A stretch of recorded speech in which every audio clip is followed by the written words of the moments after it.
La fête de la pomme de terre à Mali, ça ne fait que rappeler les activités que j'ai à entreprendre depuis 1972 pour la survie de la culture de la pomme de terre à Mali, qui avait été abandonnée il y a longtemps à cause de la destruction des forêts où se cultivait la pomme de terre.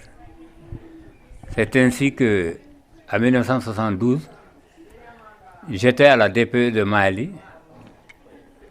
J'ai réfléchi et j'ai voulu reprendre la culture de la pomme de terre à Mali. J'ai commencé d'abord par un tubercule, à titre expérimental dans mon jardin, à Mali-Micidé. Cette pomme de terre m'a permis de produire 9 pommes de terre. Et ces 9 pommes de terre ont été conservées intactes. Et à chaque période d'obtention de la semence, j'ai pu poursuivre successivement la production de la pomme de terre jusqu'à atteindre un résultat appréciable et des expériences que je pouvais publier à l'intention de tous les agriculteurs du Fouta. C'est ainsi que, à la cadence de la reprise de cette pomme de terre, tout le monde s'est intéressé à cette pomme de terre. Et lors d'une de mes missions en Côte d'Ivoire, j'ai rencontré à cette époque, il y avait la fête du cacao, je crois. Ça m'a inspiré avec un ressortissant guinéen résident à Tiritara ici, du nom de El Hadj Abdoulaye actuellement, un photographe. On a en discuté, il m'a parlé de la fête des agriculteurs de la Côte d'Ivoire qui nous a inspirés et nous avons engagé la fête de la pomme de terre à Mali. C'est parti comme ça et on dit que la pomme de terre avait été abandonnée et parce que les blancs sont partis, voilà, on avait laissé un peu quelques semences et tout. Comment vous avez réussi à fédérer tout le monde ici autour de la pomme de terre? Parce que finalement c'est tout le monde qui est dedans. D'abord, en période coloniale, le commandant colon, qui était le chef de la subdivision de Mali en 1928,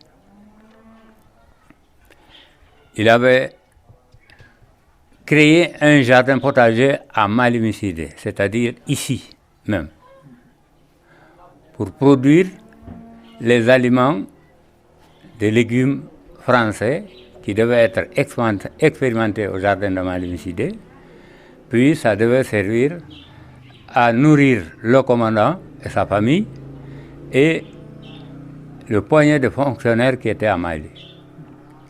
C'est à la suite de l'expérimentation des légumes français que la pomme de terre est venue à Mali.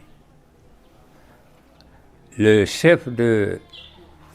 moniteur d'agriculture qui était en tête de cette opération habitait dans la concession où nous sommes actuellement. Devant nous ici, il s'appelait El Hadj Moutar Sampirinji. C'était mon père qui était le chef d'équipe de l'équipe d'activité de Mali. Il y avait ici 100 manœuvres qui travaillaient gratuitement pour produire ces légumes afin de pouvoir nourrir ce blanc. C'est à la suite de cette expérimentation en 1928 que la pomme de terre a été introduite à Mali. Et à partir des manœuvres et les cadres qui suivaient la production de cette pomme de terre au jardin colonial de Mali-Micidé, nous avons découvert la pomme de terre, nous avons découvert son importance, ses avantages, et les gens se sont familiarisés avec la production et la consommation de la pomme de terre à Mali. Nous apprenons à partir de 1984, suite vraiment à des productions et des résultats importants ici, vous avez été reçu par le président Lansana Conté qui vous a vraiment honoré et qui vous a présenté à tout son gouvernement. Qu'est-ce qui s'était passé? Comment les choses étaient arrivées là? Effectivement, à partir de la découverte de l'importance et des avantages de la production de la pomme de terre en faveur de l'alimentation locale et aussi de sa rentabilité financière par rapport aux autres spéculations agricoles, personnellement, je me suis impliqué pour faire de la production de la pomme de terre une activité principale. Je produisais la pomme de terre au jardin et j'obtenais des quantités non minimisables. Et c'est ainsi que, après la prise du pouvoir par l'armée en 1984, en 1986, j'ai eu l'intention de présenter au président Lansana Conté les échantillons de ma production en pommes de terre. C'est ainsi que, en ce moment, le département de l'agriculture était dirigé par un capitaine du nom de Kabassan. Je suis parti, je me suis présenté à lui. Le secrétaire général était Elad Seloudalé. Bon, le vieux Seloudalé, pas l'actuel opposant. Non, l'oncle au candidat politique là. Lui, il a fait ses études agronomiques à Paris. C'est un ingénieur agronome, ainsi bien que sa femme. Il est revenu. Il a été engagé comme secrétaire général au ministère de l'Agriculture. En ce moment, il était en même temps le secrétaire général du PIP. Quand je me suis présenté à lui, on s'en fait connaissance. Il a eu confiance en moi. Donc, il me donnait des conseils dans mes activités. C'est ainsi qu'il m'a inspiré de me faire connaître du pouvoir. J'ai pris un échantillon de 5 pommes de terre. La plus grosse pesait 1,2 kg. Ainsi de suite. Je suis parti, il m'a présenté au ministre Kabassan. Le ministre Kabassan m'a envoyé chez le président de la République. Ce jour-là, c'était un conseil de ministres. Quand j'ai présenté les échantillons, le président était plus qu'enchanté. Il m'a fait suivre ce jour-là le conseil des ministres du gouvernement de l'époque. Et ensuite, il m'a demandé ce que je veux. J'ai exprimé le désir d'avoir un camion pour assurer les transports dans mes activités. C'est ainsi que, pour raccourcir, il m'a octroyé un camion ZIL 130, tout neuf, et que je suis parti chercher à Conakry, et que je suis venu ici, avec le général Peñor, lui aussi, parce qu'il y avait 2 véhicules pour la préfecture de Mali. J'ai eu le premier, et le général Peñor, qui était aussi un bon agriculteur-éleveur, il a eu le 2e camion. Voilà comment j'ai commencé à me faire connaître du président Lansana Conté. Vous avez été son conseiller agricole? Oui, c'est ainsi que, parce que lui-même, il s'intéressait à l'agriculture à Bantama. Donc, mes activités l'ont inspiré davantage. Et ainsi, il m'a demandé de l'assister dans les conseils dans les difficultés de l'agriculture. Ainsi, chaque fois que j'allais à Conakry, il m'a mis en relation avec le général, qui était gouverneur de la baie, là, le gendarme, là. Sori Doumbouya? C'est Sori Doumbouya? Sori Doumbouya, qui était le président de l'ordre de mérite au palais 42 des Nations.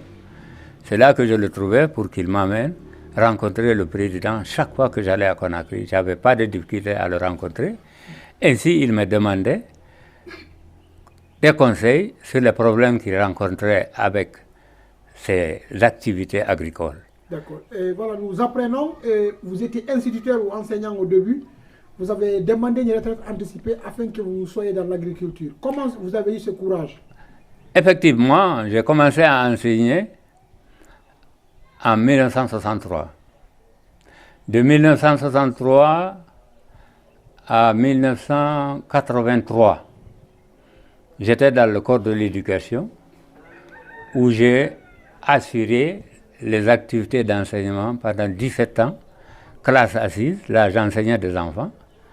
Et j'ai eu la chance de revenir au niveau de la DPE, où je suis resté pendant 15 ans, où j'ai occupé aussi les fonctions de secrétaire dactylographe, conseiller pédagogique, chef section production scolaire, et finalement, en 1983, avec la création de FAPA, où j'assurais à la DPE les fonctions de chef service examen, j'ai été muté dans les FAPA pour venir faire fonctionner la FAPA de Malimicité, qui était une FAPA satellite, donc qui était l'unique en Guinée. Donc, je suis resté là pour assurer l'encadrement des étudiants sortant de l'université qui devaient assurer les activités de l'université en campagne. D'accord. Et là, vous disiez au début que vous avez, juste avec quelques semences, vous avez une seule pomme de terre comme semence pour lancer. Rappelez-nous le passage là au début. Pour débuter la production de la pomme de terre à Mali, je suis passé par une expérimentation. J'ai choisi une seule pomme de terre. C'est 3 espèces que j'avais. Il y avait une espèce qui se cultivait au sable, elle n'a pas réussi. Il y avait une autre qui était cultivée aussi là où il est humide, où il fait humide, elle n'a pas réussi. Mais la pomme de terre qui était destinée aux terres sèches, les dentaries, celle-ci, elle a pris. Elle a germé, je l'ai suivie, je l'ai encadrée, j'ai eu les 9 pommes de terre, ça m'a encouragé. J'ai gardé les pommes de terre, les 9 pommes de terre là, à la première année, puisque le cycle de la semence de la pomme de terre demande un calendrier et une technique. J'ai attendu que la pomme de terre puisse donner ses premières pousses, donc à l'état jeune. J'ai semé cette pomme de terre, ça m'a inspiré. J'ai eu les 9 pommes de terre que j'ai eues, après j'ai semé ça, j'ai eu 18 kg 500. Les 18 kg, à la répétition en semence, m'ont donné 52 kg. Les 52 kg m'ont donné 180 kg. Après les 180 kg, j'ai atteint un poids assez important, ou je dirais un volume assez important, qui était à la hauteur de 500 kg. C'est à ce moment que je me suis inspiré des exemples que j'ai pu avoir. Je me suis inspiré des expériences que j'ai obtenues et j'ai été inspiré aussi de l'encouragement que j'ai eu par le résultat. J'ai poursuivi la culture de la pomme de terre et j'ai fait la promotion de la pomme de terre au Fouta.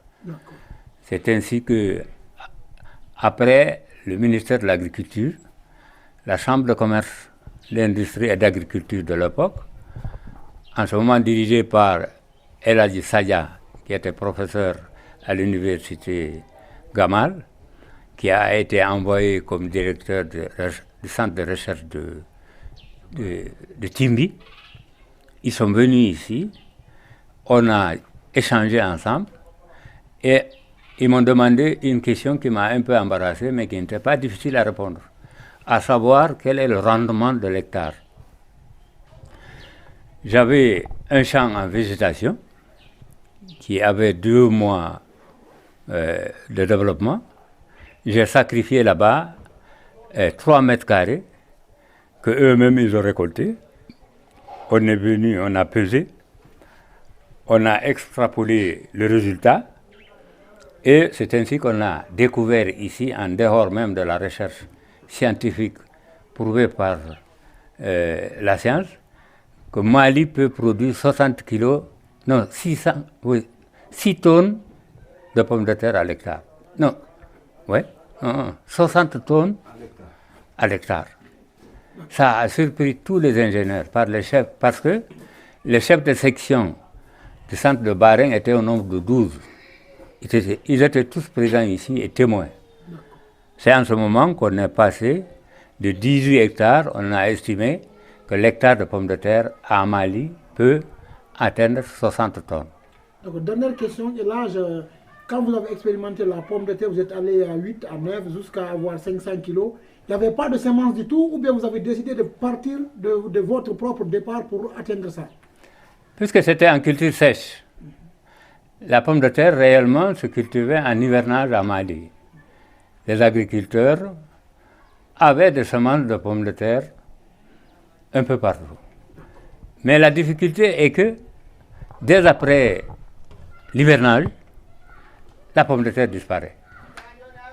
Ça m'a tiqué. Je me suis dit, pourquoi ne pas chercher à produire la pomme de terre en saison sèche à Mali? Cette question m'a amené à entreprendre ces différents contours que je viens de raconter. Et c'est ainsi que j'ai atteint les 500 kilos.